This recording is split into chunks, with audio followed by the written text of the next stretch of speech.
voglio vedere se sono capace di trovare quei giocatori che ho giocato contro il Longarone. Longarone Calcio, San Biagio di Callalta, Pro Roncade erano avversari storici nella stagione calcistica 1962-63.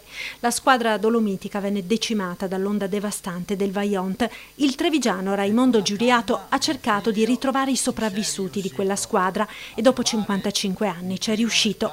L'anno scorso si è giocata la partita della memoria e quest'anno, in occasione delle celebrazioni per l'anniversario della tragedia, i giocatori di oggi del Longarone torneranno in campo con le maglie di quei giovani calciatori del 1963.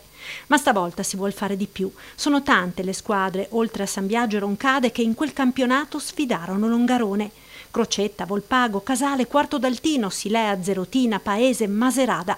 Proprio a quei giocatori si rivolgono i sopravvissuti. Facciamo un appello anche alle altre squadre che partecipavano al girone di quell'anno, se qualche giocatore di quelle squadre volesse venire a Longarone. L'appello è quindi agli ex avversari del campionato 62-63 affinché domenica 6 ottobre partecipino alla giornata dedicata al ricordo delle vittime del Vajont. Di quella partita ho un ricordo che mi ha sempre portato. Io sono uno che ha fatto carriera, ho giocato a livelli nazionali e ogni volta che scendevo su qualche stadio 10, 20, 30.000 persone mi veniva in mente certi giocatori, che ce n'era uno, un'ala destra che era alla Garrincia, non si riusciva a marcare, è stata una roba che quella per anni e anni lo dicevo, ma che fine avrà fatto?